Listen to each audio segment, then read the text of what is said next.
Hello and welcome. I'm Thomas Porteous and you're watching the World Report on NewsX World. Let's take a look at some of the top headlines of the hour. President Trump says time is running out for Iran to negotiate a nuclear agreement. As US forces build up in the Gulf, Iran warns it will respond forcefully to any attack and insists its program is peaceful. Prime Minister Keir Starmer meets President Xi Jinping as Britain seeks to reset economic ties with China. Starmer also holds talks with Premier Li Qiang and other senior leaders.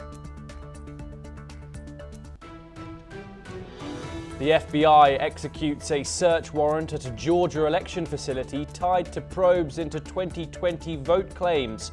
Authorities say it is a court-authorized law enforcement action.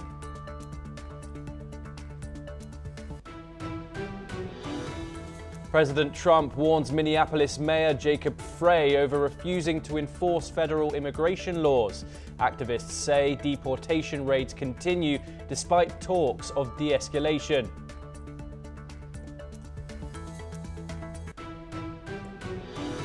A plane crash in northeast Colombia kills all 15 on board, including a local lawmaker. The aircraft loses contact minutes after departing Cucuta for a short flight to Ocana.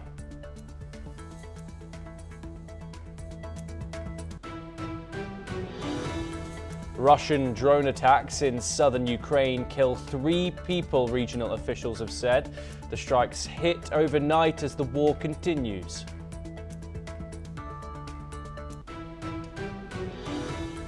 Fed Chair Jerome Powell calls a Supreme Court case over Trump's effort to fire a Fed governor a historic threat.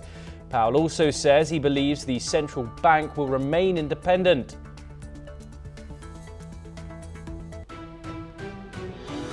Southeast Asian foreign ministers gather to address South China Sea tensions and the Myanmar war. The talks set ASEAN's agenda under Philippine chairmanship.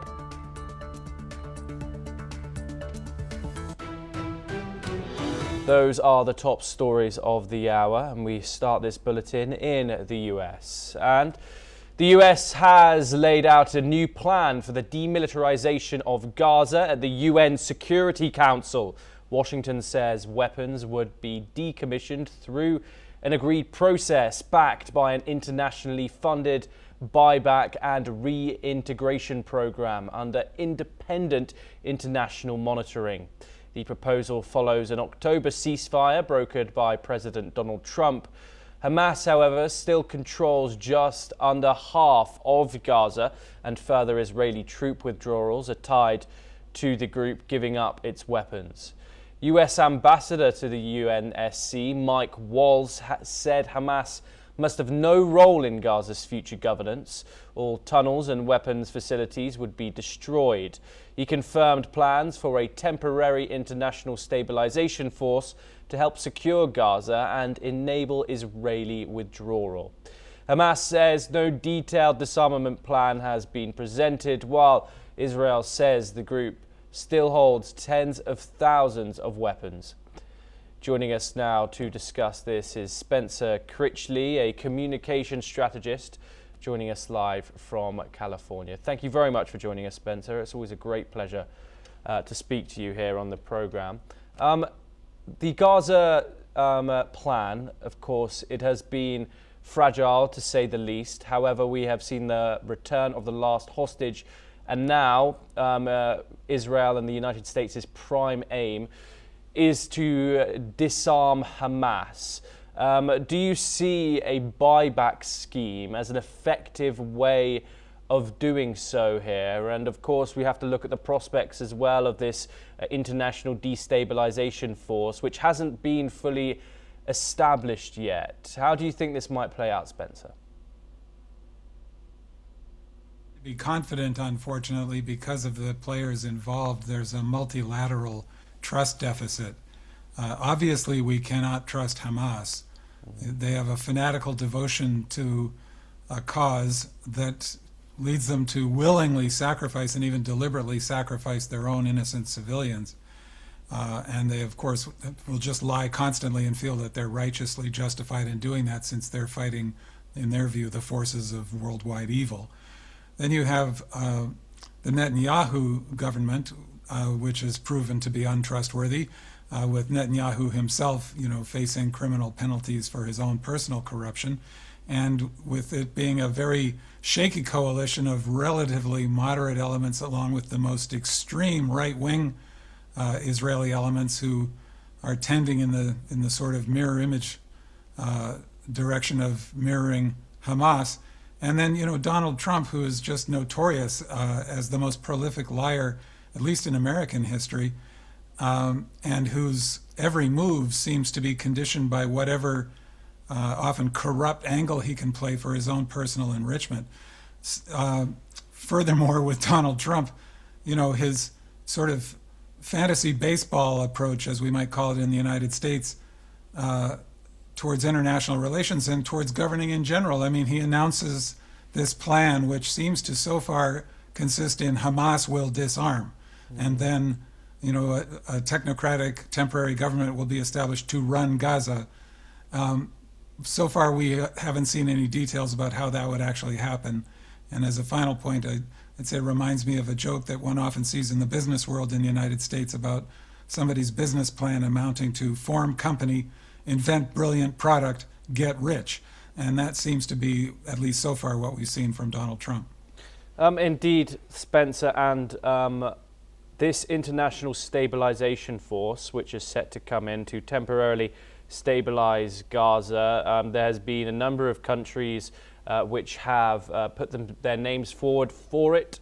Some which, of course, have been flat out denied by Israel. You have the likes of Turkey and some others. The effectiveness of that, have we ever seen anything like that before, especially in an area like Gaza, where, of course, it is so small, so densely populated, and now, of course, 80% destroyed. Can we compare this plan to anything that we've seen previously in history, and how effective it might be given Israel's controversial and polarizing place in the world right now? Well, again, there's just enormous uncertainty here, and this effort to set up a board of peace looks like an effort to essentially just cut the United Nations out of the situation and set up some kind of alternative international organization.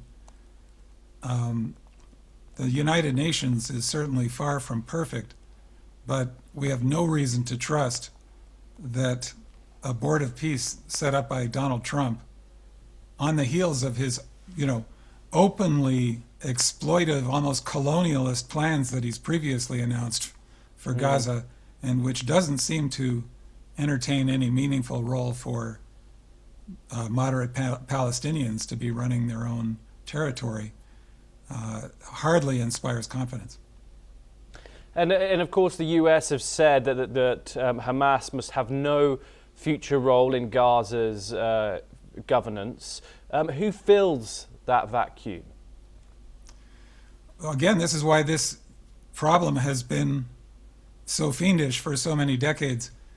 I wholeheartedly agree Hamas should have no role in Gaza. Hamas, some people mistake it for a liberation movement. It's a combination of a dictatorship, a criminal gang, and a sadistic death cult that preys on its own people. As I mentioned earlier, is perfectly happy to sacrifice untold Palestinian lives, including the lives of children, and seems to welcome the opportunity to publicize videos of the results. The more gruesome, the better. But just declaring that Hamas must have no role in Gaza politics is, as I say, very different from making that happen. Negotiating with Hamas is likely to be a waste of time, as we have seen, since they don't really even believe in the whole world of negotiations and international agreements. They believe they are involved in a historic world-defining struggle of good versus evil. So that doesn't seem to make very much sense. Israel has taken another approach, which I think you could analyze in terms of game theory, where they realize that the game that Hamas is playing is to use innocent civilians as human shields by locating Hamas fighters in hospitals and schools and under residential buildings and even in residential buildings. And Netanyahu has decided to stop abiding by the rules of that game, which expects a liberal democracy to try to avoid mass killing and maiming of civilians. And Netanyahu seems to have said, well, we're just not going to observe, we're not going to play the role you want for us, and if you're going to put your civilians in harm's way, it's your fault when they get harmed. I hope the United States never adopts a strategy like that. But that leaves us with, how do you get Hamas out of Gaza without going in there with a massive military force and occupying it or bombing it from the air, or whatever else you might try to do using force, which will inevitably result in terrible civilian casualties. Spencer, do stay with us as we move over to Iran for our next story. And the regime in Tehran is said to be probably weaker than it has ever been as its economy collapses and public protests grow. Secretary of State Marco Rubio testified that the Iranian leadership is unable to address the core complaints of the people and have also blamed the government's spending on terrorism over domestic welfare. Rubio's assessment aligns with President Trump's recent announcement of a massive armada heading to Iran. Meanwhile, at least 6,126 protesters have been killed, with the death toll still rising according to local human rights authorities. The US remains cautious, although military action could be needed if the situation worsens. Furthermore, Iran's leadership has dismissed the US move, asserting it will defend itself if provoked. Let's listen into what Rubio had to say. In the thousands for certain. And look, I think regimes, including that one in Iran, have learned that when you start shooting people in the head with snipers, it's effective. I mean, it works, and they've done it, and it's horrifying. And that's what we've seen. That regime is probably weaker than it has ever been.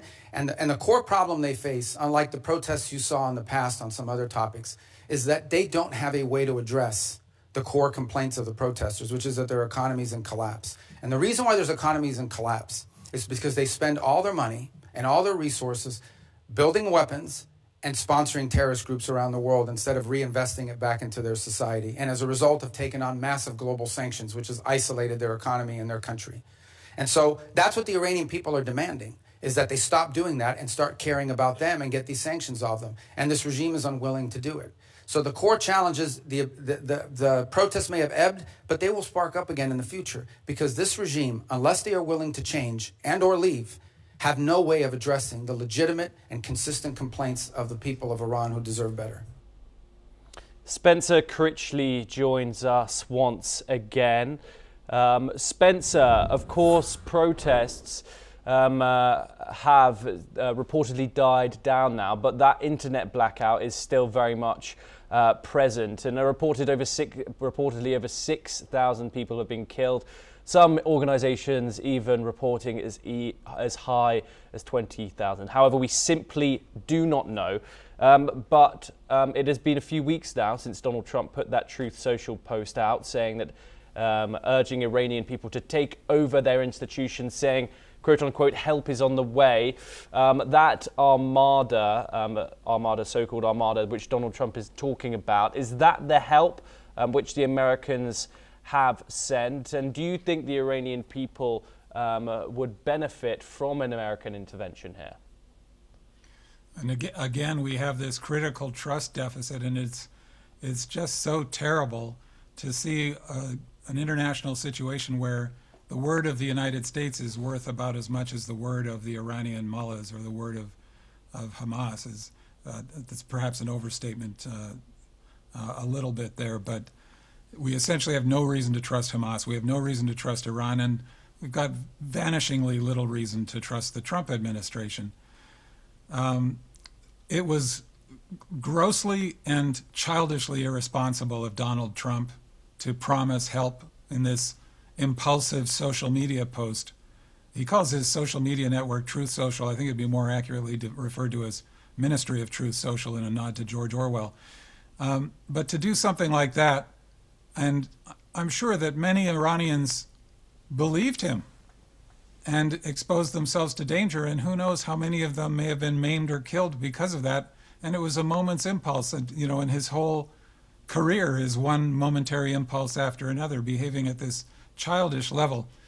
I often caution people, I think it's a big mistake to dignify Donald Trump with the assumption that there's some kind of strategy at work here. I think the only thing that drives his decision-making is his personal psychology, which is extremely disordered and seems to still be carrying trauma from early childhood, which has arrested his development at early childhood. And I'm not exaggerating when I say that. And I'm joined by, I'm not a psychologist or psychiatrist, but a great many psychologists and psychiatrists share that opinion of his thinking, such as it is. So whether this is help for the Iranians, who knows? I mean, it could just be a performative gesture. It could be one of many attempts to distract Americans' attention from the Epstein files. It could be just Trump, got a wild idea in the middle of the night and decided it'd be great to send an armada to Iran, and that would really make him look really tough. But heaven knows what kind of thinking has gone through as to what happens next. One of the most crucial questions in any strategy, and hopefully one of the first questions. Okay, this looks great, but what happens next? And that's a question that Trump literally seems incapable of considering, and his answer when pressed is, as you may have noticed, we'll see what happens. And Spencer, of course, Donald Trump campaigned on a presidency of not dragging America into forever wars. Of course, we've seen 2026 is already quite the year where Donald Trump hasn't shied away from intervention. We have midterms coming up at the end of this year. How well is Donald Trump's foreign policy going down with the American people? Not well. He is underwater on every major issue.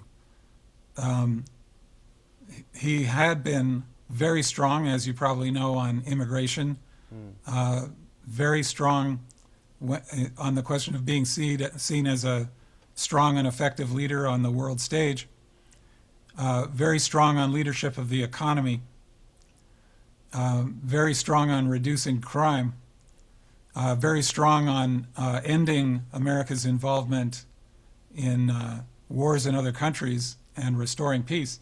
And on all of those, he's dropped by tens of percentage points and is well under 50%. He's in many cases under 40%, in the 30s on all of these issues, and his overall approval rating is down in the 30s. And I know from my experience in American politics, and many others will tell you the same thing, that once you get down to the 30s in terms of your support in polls or your ability to draw votes, you're essentially dealing with the floor of random noise in politics, because there have been elections where people have voted for candidates who had died many months before election day.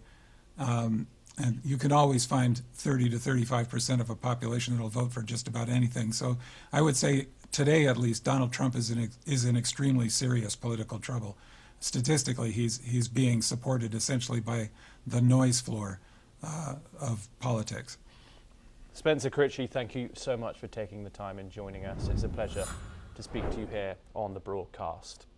We move on now, and more American foreign policy, and the US Secretary of State has also said that technical talks between the US, Denmark and Greenland over hatching an Arctic security deal are now underway.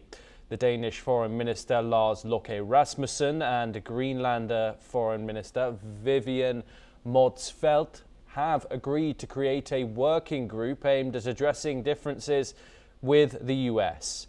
This comes after President Trump's repeated calls for the US to take over Greenland. Meanwhile, Rubio has responded. Let's take a listen into what he had to say. Now, in the case of Greenland, I'll say we're in a good place right now. We had excellent meetings with the Secretary General of NATO.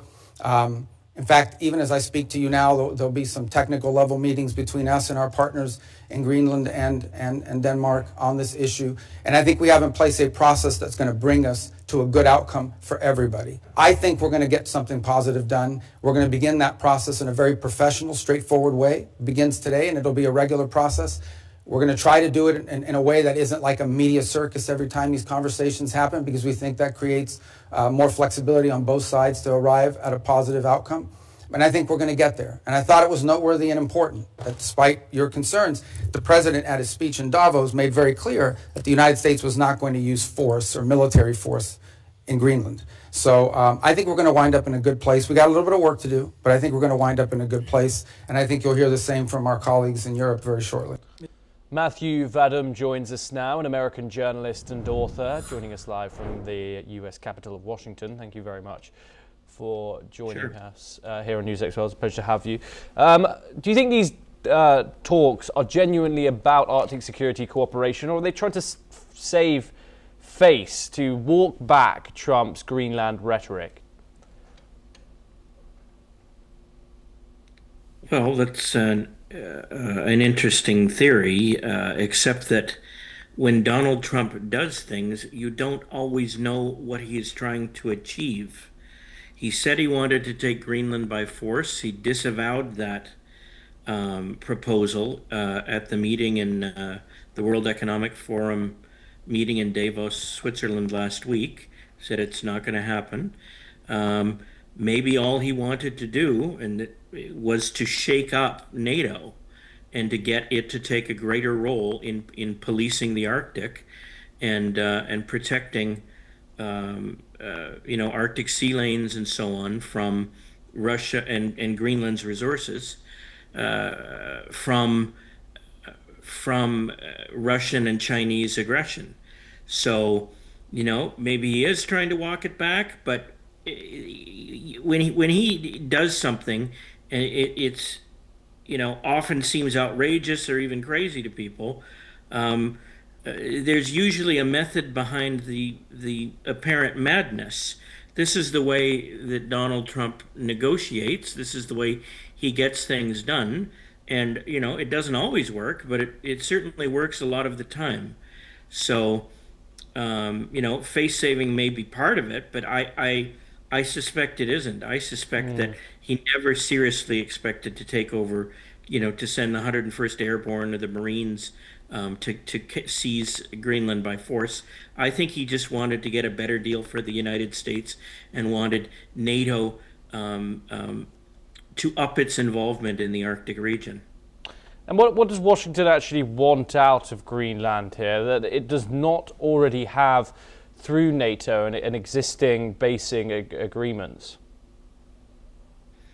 I think that the United States probably wants greater guaranteed access to the mineral wealth and the rare earth deposits in Greenland.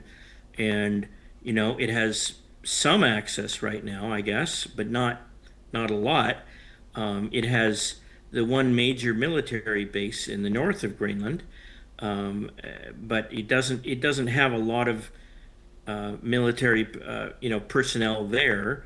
I think they want to have greater access to whatever is valuable in Greenland, and it's sure not fish. It's minerals and rare earths and things that have to be dug up. And Greenland apparently has a lot of these materials. Matthew Vadum, thank you very much for joining us. Unfortunately, we have run out of time. It's a pleasure to talk to you, as always. We now move on, and Minnesota's governor has drawn the line in the sand after another US citizen was shot and killed by federal agents in Minneapolis. Governor Tim Walz visited a memorial on Wednesday to honor Alex Pretty, a 37-year-old ICU nurse, and called again for accountability and the withdrawal of federal forces amid rising unrest.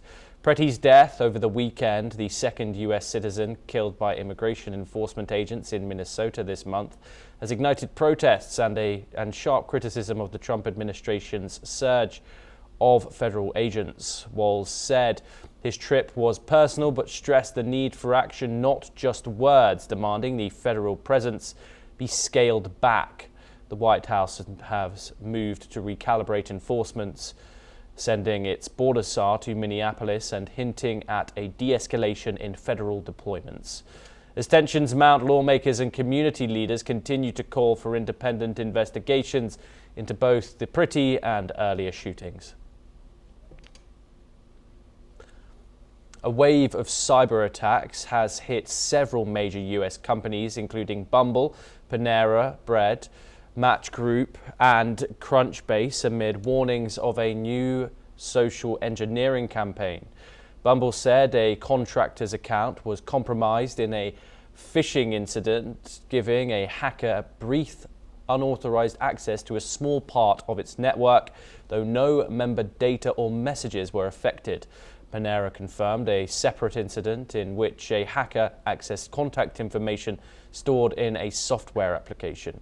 Match Group said a limited amount of user data was affected, but there was no sign of a compromised passwords, financial details or private communications. Cybersecurity experts have attributed the attacks to a group calling itself Shiny Hunters, which is accused of using phone-based social engineering to steal credentials and demand extortion payments.